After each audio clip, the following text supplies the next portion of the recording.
오히려 그 200명이 죽더라도 우리는 하마스를 괴멸하겠다.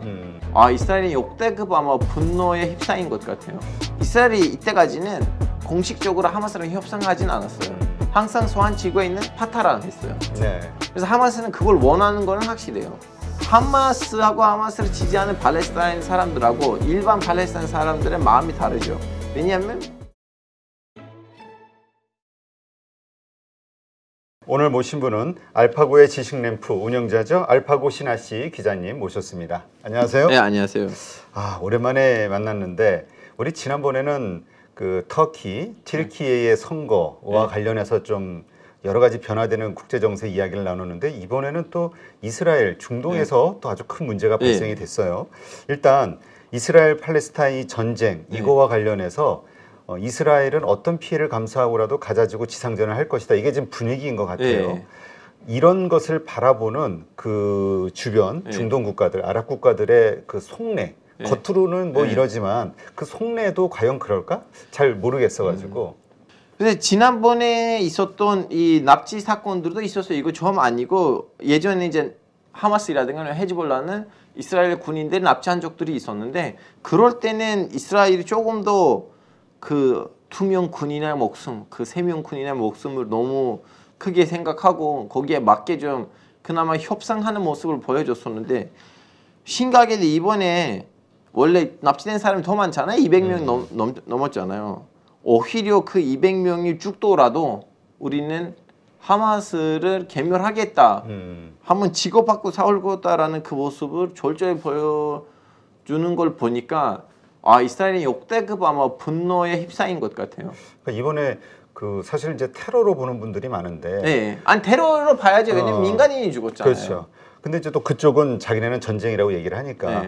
근데 어쨌건 이번 테러를 통해서 이스라엘도 9.11급의 어떤 미국인들이 받았던 충격, 그만큼의 충격을 받은 것이다라고 평론하시는 분들도 있더라고요. 근데 그 평가에 좀 약간 좀 수정을 해야 되는 부분이 뭐냐면 결론적으로는 미국이 기타 지역들에서 알카이다한테 테러를 당했죠. 뭐 예를 들면 소말리라든가 아니면 뭐 물론 레바논에 있었던 그 사건을 해주려고 했었지만 결론적으로 자기네 땅에서 아니고 그 파견된 군인들이 있는 데서 그런 거를 당했는데 그래서 이 미국한테는 9.11 테러 사태는 진짜 끔찍한 거였는데 근데 이스라엘이 어차피 이런 일들이 많이 벌어지는 건데 숫자가만 다를 뿐이지 숫자가 많아서 이번 사건이 그렇게 놀랄 일인가 숫자 면에서는 놀랄 일이에요. 그렇죠. 1000명이 넘었으니까. 네, 1000명이 죽었고 200명 넘게 납치됐는데 납치되는 사람들은 10명이 넘을 때가 없었어요.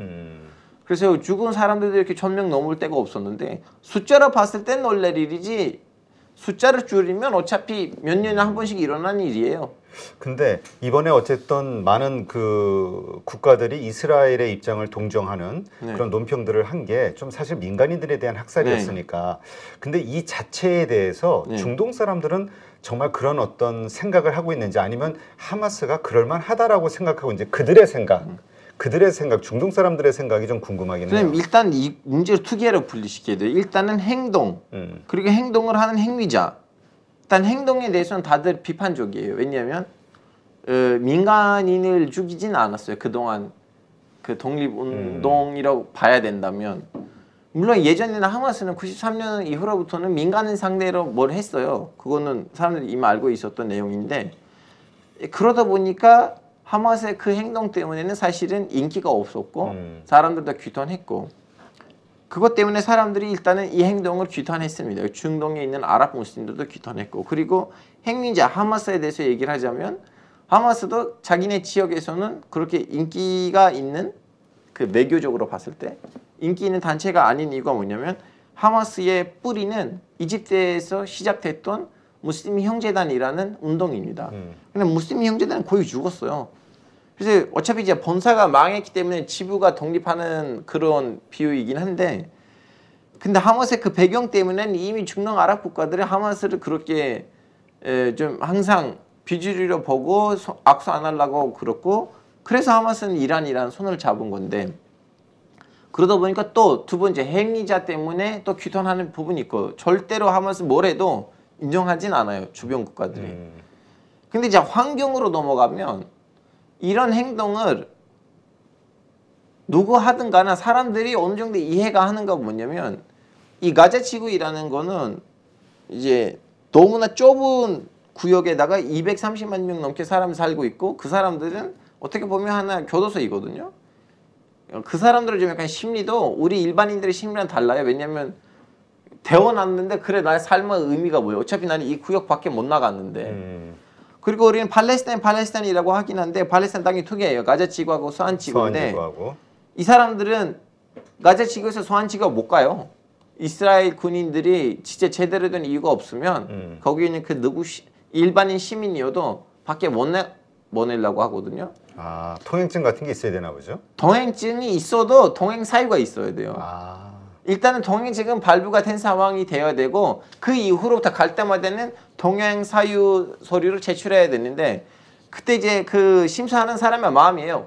통과할 건지 통과 안 될 건지. 그래서 이 사람들은 가자 지구에 있는 팔레스타인 사람이 소안 지구에 가려고 하면 급한 일이 있다. 그러면 이집트에 들어갔다가 이집트에서 비행기 탔다가 요르단에 갔다가 요르단에서 들어가요. 아, 꼭 비자 받는 것처럼 까다롭게 그렇게 하는 거예요. 네. 자 생각해보세요. 자기 영토인데 더군다나 이제 버스 타고 가면 2시간짜리 거리예요. 1시간 반짜리 거리인데 거기 못 가요. 대신 이집트, 요르단을 통해서 가요. 이제 이러한 환경 때문에 그 사람들의 심리가 우리 심리처럼 편하게 살지는 못할 거고 그리고 그 사람들 알고 있어요. 우리는 여기서 이렇게 망하고 있는데 바로 옆에서 이스라엘들이 바닷가에서 축제를 하고 있어. 축제도 하고 있고 뭐 수영도 하고 있고 맛있는 것도 먹고 있고 그리고 더군다나 바로 그 가자 지구 앞에 있었던 도시 아시켈론이라든가 아시도트라든가 가자 지구에 있었던 난민들은 그 도시들에서 피난했던 아랍 사람들이에요. 자기 고향이 그 앞에 있었고 자기 아버지의 도시라든가 등등등.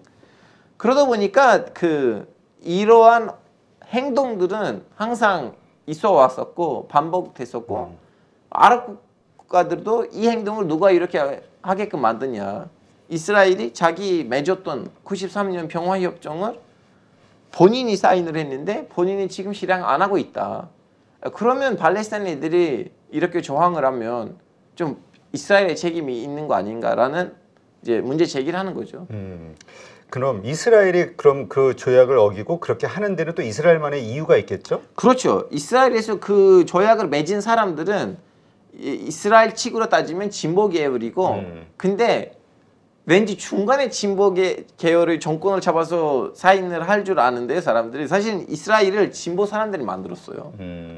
이스라엘이 지금 이제 민주화를 통해서 우파 정권한테 넘어간 거고 그러다 보니까 아직도 이스라엘의 군이라든가 이스라엘의 검찰이 진보예요. 왜냐면 아시다시피 민주주의를 통해서 국회가 변해도 근데 뷰로크라시라고 하는 권위주의는 건국의 정신을 거의 한 100년 넘게 끌고 가잖아요. 왜냐면 거기는 민주주의로 이제 교체가 안 되니까. 그러다 보니까 80년대가 지나가면서 이제 건국에 있었던 그 진보적인 사람들이 80년대 이후로부터 정권이 이제 갔다 왔다 하기가 시작했고 90년대 중순 이후로부터는 완전히 정권이 이제 보수한테 넘어갔는데 그 사람들 보기에는 왜 이러한 평화협정을 니네들 맺었는가. 그래서 그 평화협정을 맺었던 국무총리도 극진 우파 사람한테 암살당했어요. 그 협약 맺은 사람 그 총리가 암살당했다고 뉴스에 나오더라고요. 이삭 라빈이 암살당했고 그리고 이제 완전히 정권을 잡고 난 다음에 보수 정권이 우리는 이걸 따지진 않을 거다. 우리 인정 못한다. 네, 이거 인정 못한다. 그리고 이제 인정 못하는 또 이유를 뭐냐고 물어보시면 왜냐면 대놓고 인정 못하는 것도 좀 그렇잖아요. 명분이 있어야 되겠지. 자기들도. 명분이 표심이에요. 무슨 표심이냐면 67년 이후로부터 이스라엘이 소안 지구에다가 불법 정착촌들을 만들었어요. 그 불법 정착촌에 있었던 사람들의 투표권이 있죠. 이스라엘 인구는 900만 명이에요. 그 중에는 700만 명이 유대교예요. 200만 명이 아랍인 무슬림이에요. 아 그래요? 네. 그리고 그것 때문에 이스라엘 국회 아랍인들도 있어요. 그거는 팔레스타인 사람 아니고 이스라엘이 아랍이라고 해요. 이스라엘, 그러니까 유대인이 유대교를 안 믿고 이슬람을 믿는다는 게 유대인 아니에요. 그 사람들 애초부터 이스라엘 공국 때 이스라엘들한테 도와줬던 한국식으로 따지면 친일파처럼 생각하시면 돼요. 아, 팔레스타인 사람들. 예, 팔레스타인인 이제 그 사람들 팔레스타인이 안 하죠. 나는 이스라엘의 아랍이라고 해요. 이스라엘 시민 아랍 무슬림이다. 이 사람들이 공국 이전에는 이스라엘이란 마찰이 크게 없거나 아니면 동조했던 사람들이니까 이스라엘이 그 사람들한테 시민권을 줬고 그리고 쫓아낼 만큼 쫓아냈는데 다 쫓아낼 수가 없잖아요. 그래서 남았던 애들한테는 시민권을 줬어요. 그래서 우리는 그 지역을 보면 이스라엘은 700만의 유대교하고 200만의 무슬림 아랍하고 그 밖에는 300만의 소환지구하고 200만의 가자지구가 있는 거예요. 그래서 그 전체 지역을 합치면 1,400만 명이 되는 거예요. 여튼 다시 우리는 원조로 들어가자면 그러면 이 700만 명 유대교에 70만 명 넘게는 어디에 사느냐? 바로 그 불법 정착 전에 살아요. 자, 그러면 불법 정착 전에 있었던 그 70만 명이 어떻게 보면 이스라엘 국회에 120석에서 한 어떻게 보면 한 12명 정도 국회의원을 선출시키거든요. 그래서 그 불법 정착 전에 있었던 사람들의 표심을 무시할 수가 없어요. 거의 10%가 되잖아요. 그렇죠. 자, 그러면 평화협정에서 뭘 나오냐? 평화협정에서는 67년이 이스라엘하고 팔레스타인 국경이다라는 거 나와요. 그러면 그 평화협정이 실행되면 불법 정착 전에 있었던 사람들은 그걸 떠나야 돼요. 그러니까 떠나기 싫은 거예요. 떠나기 싫으니까 그럼 이 사람들은 어떻게 해야 되나? 그러면 일부 우파 정치인들은 우리는 그 진보 애들이 평화협정에 넣었던 그 불법 정착전 부분을 우리는 수정할 거다. 이 평화협정은 그렇게 평화스럽지 않다고 해서 실행을 안 시켰어요. 물론 좀 약간 중간중간에는 이스라엘 정부랑 좀 이스라엘 정부하고 팔레스타인 정부는 또 몇 번이나 그 불법 정착전들을 니네들이 인정하고 우리는 그 땅만큼 다른 땅을 니네들한테 갖다 주면 안 되냐 했는데 팔레스타인 사람들은 아니 우린 다른 땅이 필요 없어. 우리는 우리 땅을 우리한테 돌려줘. 이러니까 협상이 추가적인 협상들이 실행 안 됐고 그러다 보니까 오늘날에 원래 공국이 됐었어야 됐는데 그리고 유엔에서도 인정이 됐었어야 됐는데 공국되지 못했던 팔레스타인이라는 지금 하나의 정치 조직이 있고 그 정치 조직이 건강스럽게 출산이 안 됐기 때문에 그 안에는 하마스든 파타든 이렇게 치고받고 싸우고 이런 상황이 생긴 거예요. 참 그래서 이스라엘과 이 팔레스타인의 뭐 수천 년 전 역사부터 시작해가지고 따져보면 이게 해법이 잘 안 보인다. 이게 이제 많은 전문가들의 얘기더라고요. 근데 어찌됐든 이런 결과가 벌어졌고 이제 이스라엘은 하마스의 괴멸을 지금 목표로 하고 있잖아요. 하마스 입장에서는 이스라엘이 가자지구 지상전을 벌였을 때 자신들이 괴멸당할 것이라고 생각하는지 혹은 오히려 반격해서 오히려 물리칠 수 있다고 생각하는지 그 여론 같은 게 좀 나오지 않았을까요? 일단 너무 좋은 질문을 물어보시는데 하마스는 이 질문에 대한 답변을 아직 안 했어요. 우리 몰라요. 이 사람들은 뭘 생각하고 왜 이렇게 이런 일을 벌였는지. 그래서 그런지 지금 지상군 투입 안 되고 있어요.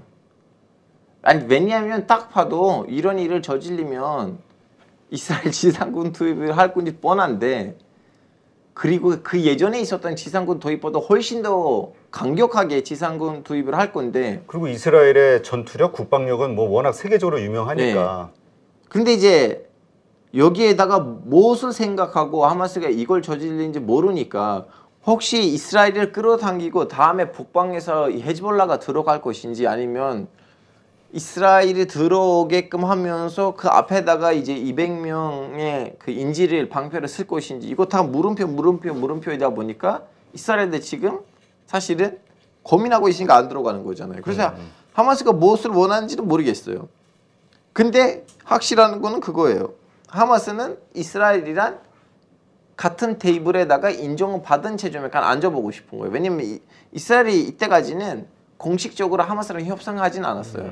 항상 소환 지구에 있는 파타랑 했어요. 네. 그래서 하마스는 그걸 원하는 거는 확실해요. 아 그렇군요. 지금 그러면 그 하마스에 대한 그 중동 지방의 여론, 뭐 혹은 팔레스타인의 여론, 네. 뭐 파타 네. 그러니까 서한 지구 쪽의 팔레스타인들, 그다음 가자 쪽에 남은 사람들. 왜냐면 가자 입장에서는 사실 그들 때문에 지금 뭐 7천 명이 죽었네, 뭐 이런 얘기들이 뉴스에서 나오잖아요. 가자 지구에서 뭐 5천 명이 정확한 수치는 모르겠습니다만 그런 엄청난 희생이 일어났고 또 더 크게 일어날 예정인데 이거에 대한 원망 같은 거는 하지 않는지. 왜냐하면 우리가 뉴스를 보다 보면 하마스가 뭐 시민들이 탈출을 못하게 남쪽으로 가는 걸 막고 있다. 뭐 유치원이라든가 이런 근처에서 미사일 로켓을 발사하고 해가지고 반격이 왔을 때 민간인의 희생 피해가 아이들의 희생 피해가 크게끔 유도를 하고 있다. 뭐 이런 얘기들이 자꾸 나오다 보니까. 선생님 이거 지금 닭이 먼저인가 달걀이 먼저의 질문들이긴 한데 그 하마스는 이제 일부러 자기네 동굴들이 있어요. 하마스의 동굴들 덕분에 살아남았던 조직이거든요. 그 동굴들을 일부러 유치원이나 아니면 병원 밑에다가 했다는 것도 있고 아니면 예전에 동굴이 있었는데 그 위에다가 병원이나 유치원이 설치된 것도 있어요.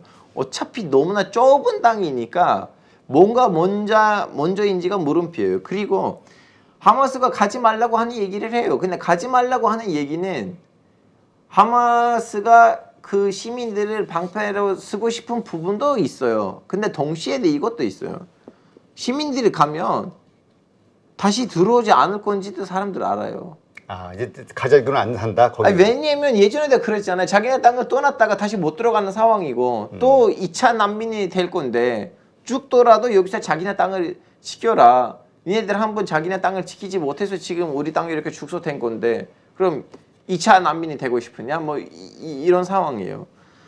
근데 이제 다시 말하자면 하마스하고 하마스를 지지하는 팔레스타인 사람들하고 일반 팔레스타인 사람들의 마음이 다르죠.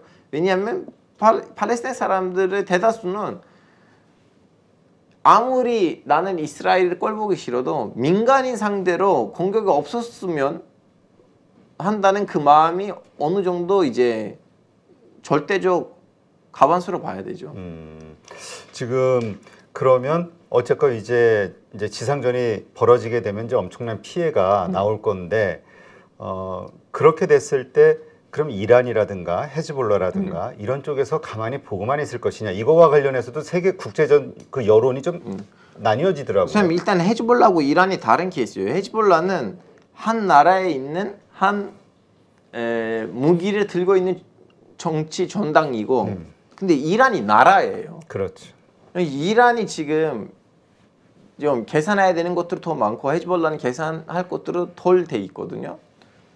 그러다 보니까 헤즈볼라의 전쟁 가담이 이란의 전쟁 가담만큼의 이렇게 쉬운 결정이 아닐 거예요. 이란이 조금 더 좀 약간 엄중할 거고 조금 더 많은 계산을 할 건데 근데 헤즈볼라도 지금 전쟁에 가담돼 있고 그리고 그것 때문에 이스라엘의 군대가 분단돼 있고 남방에서 하마스랑 북방에서 이제 헤즈볼라랑 싸우고 있는데 이란이 그때 가만히 있을까라고 물어보시면 제한적으로 뭘 하지 않을까라는 관측이 있는 거 뭐냐면 이미 이때까지는 이란하고 이스라엘이 서로 우리 언론에 안 나올 뿐이지 서로 공격했어요. 뭐 이스라엘 몇 번이나 이란에 가서 군사 기지를 폭파시켰고 해외에서 이란 공장원들이 이스라엘 공장원 상대로 암살을 시켰고 이번 교전도 벌어졌는데 이틀 이후에는 테헤란 수도에서 이란의 고위급 간부가 암살당했고 이거는 그동안 자기네 선배들이 죽은 것을 봤던 이란 군인들 아니면 자기네 군사기지가 그냥 이스라엘에서 날아왔던 정투기한테 공습당하는 걸 봤던 이란 군인들이 이렇게 이스라엘이 양쪽에서도 전쟁하는 걸 보고 그냥 가만히 있을까? 그것 때문에 미국 함대가까지 앞바다에 오는 거 아닌가라는 싶어요. 이란한테는 그냥 너 가만히 있어라라는 얘기예요. 그거 사실은. 그러면 이란은 그 핵 항공모함 그거에 대한 그러니까 미군을 눈치를 보면서 거기서 가자에서 좀 끔찍한 일이 벌어진다 해도 말로는 좀 거칠게 할지 몰라도 군사적으로 참여하기는 어려울 것이다. 확전하기는. 근데 어렵다는 거지 불가능한 건 아니에요. 아 근데 일단 그러려면은 그 민심이라는 거 있잖아요. 이란 사람들의 그 민심, 국민 그 정치 지도부가 좀 종교적이다 보니까 상당히 우리가 좀 그 독단적이라고 좀 이해를 하고 있는데 국민 민심이 전쟁을 원한다면 전쟁을 할 것인지 아니면 전쟁을 원하지 않는다면 지도부가 마음대로 전쟁할 수 없는 것인지. 일단은 그거 너무 좋은 질문인데 이란 사람들의 민심이 이미 그 좀 약간 떠나버린 상황이에요. 그 예를 들면 어떤 지방에 있는 어떤 지자체 군수 같은 사람이 광장에다가 크게 이스라엘 국기를 깔아놨거든요. 사람들이 지나갈 때 이스라엘 국기를 밟을 수 있게끔. 근데 제 영상을 봤는데 거의 거기서 지나갔던 사람들의 70~80%는 안 밟으려고 하는 거예요. 아, 전쟁, 그러니까 뭔가 자극적인 걸 안 보이고 싶어 한다, 이스라엘에게. 뭐 또 그걸 생각을 했는데 지금 우리는 일본이란 전쟁을 안 하고 있잖아요. 근데 어떤 그 일본에서 독도 발언이 나왔을 때 누구다 이제 길거리에다가 일본의 국기를 깔았으면 그만큼 안 밟을까? 물론 안 밟을겠죠. 왜냐면 한국이 그나마 좀 약간 교육열이 높고 조금 더 이제 그렇게 좀 약간 분위기가 그렇게 긴장하진 않는데 이란에서 그걸 보고 와 이란 사람들은 이스라엘에 대한 감정이 너무 가라앉았구나. 오히려 정권이 종교적인 정권이니까 무리를 하면서 이스라엘이랑 뭘 하려고 하는구나. 근데 민심이 그렇다고 해서 이란이 그걸 할까 안 할까? 예를 들면 북한에서 간직에 있지 않는 북한 사람들은 남한을 다 싫어할까? 아니면 기회만 있으면 탈북할 건가? 이런 것처럼 그렇다고 해서 북한하고 남한은 군사적으로 문제가 없는 거 아니잖아요. 그렇죠. 그런 것처럼 이란에서 지금 시민들이 이스라엘에 대해서 그렇게 반감이 없더라도 이란에 있는 정권이 얘기하는 거 뭐냐면 우리는 혁명을 했지만 혁명이 끝나진 않았어요. 혁명의 마지막 단계는 예루살렘 회복이에요. 그래서 혁명 부대 이름이 꾸두스예요. 꾸두스는 아랍말로 예루살렘이에요. 아, 거기를 예. 수복해야 된다. 네. 그래서 생각해보세요. 지금 일본에서 왕실 거기 이제 왕이 있잖아요. 왕실 부대가 있는데 그 부대 이름이 한양 부대예요. 한국 사람들 기분이 나빠요, 안 나빠요? 나쁘지. 우리 일본이 아직 안 됐어요. 우리는 한양까지 먹어야지 이제 일본이 될 거다라는 의미인데 지금 그런 분위기거든요. 아, 그런 거 보면은 이게 예측 불허네. 그러니까 네. 일어날 수도 있고 안 일어날 수도 있고 이게 참 애매하긴 하지만 어쨌건 그 언제든지 이 도화선이 당겨질 수 있는 아주 아슬아슬한 상황, 이렇게 좀 이해가 되는데 사우디도 사실 좀 입장이 궁금해요. 왜냐하면 우리 지난번 방송에서도 얘기했지만 바이든 무시하고 미국의 지위가 뭐 페트로 차이나 페트로 차이나라는 용어가 나올 정도로 뭔가 중국하고 가까워지는 모습을 보였던 사우디가 이번에 어떤 스탠스를 취할 것이냐. 제가 사우디는 결론적으로 미국이 제대로 밥을 주면 등을 돌릴 거라고 했었잖아요. 그 밥이 뭐냐면 IMEC이라는 프로젝트였어요. IMEC이 뭐냐면 India Middle East Economic Corridor이에요. 이거는 이번 G20 때는 미국이 이제 부추기면서 인도, 아랍에미레이트, 그리고 사우디, 요르단, 이스라엘이 중국의 1대1로를 대안하는 다른 하나의 통로를 만들자고 했거든요. 그래서 거기 루트까지도 나왔고 거기 사람들이 대충 좀 사인을 해보고 그걸 이제 추진하려고 했었거든요. 근데 지금 그거 백지화가 됐어요. 왜냐하면 하마스는 공격을 하면서 이스라엘의 이제 뭐라고 해야 되나 그 바닷가가 그 항구가 안전하지 않다. 그래서 일단은 다시 IMEC으로 들어가자면 아무리 중국이랑 가까워지려고 해도 이렇게 좋은 제안, 좋은 자리가 주어지면 사우디는 바로 미국에 붙을 나라예요. 왜냐면 사우디 건국 때부터 있었던 나라인데 최근에 와서 조금만 친해진다고 해서 건국에 있었던 나라한테는 그렇게 쉽게 등을 돌리기가 어렵거든요. 근데 그렇다고 해서 완전히 미국을 따라갈 나라냐? 그것도 아니에요. 예를 들면 밀링컨 외교부 장관이 와서 이번 전쟁 때문에 왕세자랑 만나려고 했는데 왕세자는 기다리게 만들었어요. 기분이 너무 나빠가지고. 오케이, 하마스는 테러를 일으키긴 한데 이렇게 대놓고 이스라엘 편을 드는 거 뭐냐. 그래서 첫날도 모하메드 빈 살만 왕세자가 이 말했어요. 우리는 팔레스타인 편이다.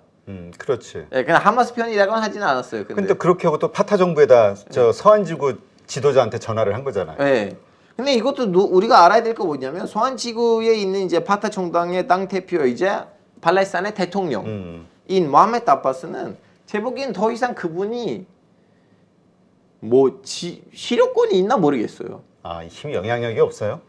왜냐면 마지막 선거는 2005년이거든, 2006년인데 그 이후로부터 아무것도 없어요. 아, 선거하지 않고 그때서부터 계속 그냥 하는 거예요, 그냥? 네, 선거 없어요. 그러다 보니까 팔레스타인 사람들이 진짜 그 사람을 지도자로 생각하고 있을까? 아, 그러니까 얘기 들을수록 복잡하네. 네. 그러니까 해결되기도 어렵고 갈등은 점점 커질 수밖에 없고, 그리고 그걸 뭔가 그 리더십을 발휘해서 수습하려는 팔레스타인 쪽의 어떤 지도자도 지금 안 보이는 거고, 참 어려운 상황이네. 근데 이런 상황에서 지금 뭐 카타르라든가 이런 데서 뭐 중재를 하려고 지금 노력을 하고 있잖아요. 그러한 노력, 그게 좀 실효성이 있을 거라고 봐요. 아니, 카타르는 그동안 실효성을 있었던 협상들 해봤던 걸로 유명한 나라예요. 아, 그래요? 카타르가 주로 끼어 들어갔던 웬만한 그 문제에서 결과가 나왔어요. 예를 들면 제일 대표적인 거는 탈레반 사태예요. 탈레반한테 정권이 넘어가고 미국이 거기를 철수시키는 거는 카타르가 그 자리를 만들어줘서 그 덕분이거든요. 네, 그리고 카타르는 이번에도 그 인질이 잡히는 거 2명 풀어줬잖아요. 네. 그것도 카타르 덕분에 된 일이고, 카타르는 신기한 거 뭐냐면 자기네 나라에다가 14,000명 정도 미국 군인을 이제 주둔시키고 지금 중동 아랍에서 제일 큰 미국 기지가 카타르에 있어요. 그러면 중동 국가들이 오히려 미워하고 그럴 것 같은데. 근데 동시에 제일 친이슬람적이고 하마스의 본거지까지 만들어주고 그런 나라예요. 그래서 그 카타르는 중동에서 외교의 달인이에요. 양다리 작전이네. 양다리 아니고 문어발이에요. 문어발? 아, 카타르가 왜 그런 전략을 쓰고 그다음에 또 왜 그것이 먹히는지가 또 궁금하긴 해요. 그 전략을 쓸 수밖에 없는 거 뭐냐면 우리가 와합이라고 하는데 사실 사우디 사람들 그 말을 싫어해요. 그러니까 난 사실 사우디가 가장 부자고 나라고 또 영향력도 있고 그러니까 사우디가 그런 중재자 역할을 할 거라고 생각했는데 사우디는 지금 신경 쓸 거 너무 많아요. 왜냐하면 다른 산유국들처럼 조금밖에 안 되는 시민이 있는 나라가 아니고 4천만 명의 시민이 있어요. 그래서 다른 산유국들은 시민이 얼마 안 되니까 그 석유로 벌었던 돈의 일부를 복지로 뿌리면 시민들이 언제든지 자기나 왕을 사랑하고 우리는 왕을 위해서 죽을 수 있다고 그런 분위기인데 사우디는 그렇지는 않아요. 땅 덩어리도 너무 크고 시민들 너무 많으니까 사우디 왕가도 일단은 내부적으로 신경 써야 되는 것들 많고, 근데 왜 카타르는 이럴 수밖에 없느냐라고 방금 전에 물어보셨잖아요. 카타르가 유일하게 와하비 애들이 사는 나라예요. 사우디 다음에. 우리는 와하비라고 하는데 그거는 사우디에만 있는 거 아니고 카타르에 돼 있어요. 그래서 카타르 보기에는 사우디보다 더 이렇게 센 발언들 하지 않으면 자기네 시민이 자기네 지도자한테 등을 돌릴 수도 있어요. 그래서 더 센 발언들 해야 되는데 더 센 발언하면 이번에는 미국한테 지킬 수가 있죠. 그러면 미국한테 제일 큰 군사기지를 만들어 달라고 하고, 그러다 보니까 이 나라는 오늘날의 중동에 있는 외교의 달인이 돼버린 거예요. 그렇군요. 하여튼 지금 중재자로 나선 카타르 이 정도에서 끝날 것이냐 아니면은 그 200여 명의 인질들과 관련해서 뭔가 타협점을 찾아낼 만한 것이 있느냐, 이게 지금 모두가 바라보고 있는 관점인 것 같아요. 근데 이제 이스라엘 측에서 나왔던 말들 들어보니까 왠지 200명을 그렇게 포기한 것 같아요, 느낌상으로. 예전에도 이렇게 인질 사태들이 있었는데 그것 때문에 전쟁들이 다 났었는데 자꾸 그 인질된 사람들의 목숨, 우리는 그분들을 뭐 하겠다 뭐 있었는데 이번에는 그 스탠스가 비교적으로 약해 보여요. 알겠습니다. 이러한 지금 현상 그리고 중동 국가들의 이스라엘에 대한 생각, 지금의 일어나고 있는 현상들에 대해서 대처하고 있는 방식, 이런 것들이 이제 이렇게 전개가 되고 있다. 이렇게 좀 이해를 하겠습니다. 안녕하세요. 8.15 모니터 가족 여러분, 임수열입니다. 이번에 하나증권과 8.15 모니터기 함께 특별한 이벤트를 진행하는데요. 8.15 모니터 가족분들이 하나증권 신규 계좌를 개설하시면 특별한 혜택을 받으실 수 있습니다. 첫 번째 혜택은요, 국내 주식을 살 수 있는 3만 원을 드립니다. 두 번째 혜택은 하나증권과 함께하는 8.15 머니쇼 초청 받으실 수 있는 초청권입니다. 8.15 머니쇼는 특별한 강사진들에 의해 진행되는 프리미엄 세미나로 매회 500분을 초대해서 진행할 예정입니다. 그 외에도 소수점 주식 혜택을 드릴 거고요. 하나증권 계좌를 처음 만드는 분이라면 누구나 신청 가능하십니다. 이제 혜택 받는 방법 알려드리죠. 영상 하단부 더보기란에 기재된 링크를 통해 신청하시면 됩니다. 반드시 더보기란 링크를 통해서 계좌를 개설해야 이 혜택을 받을 수 있으니 유의해 주시기 바랍니다. 하나증권과 8.15 머니톡이 함께 주식으로 하나 되다. 8.15 머니톡 가족 여러분의 많은 참여 부탁드립니다.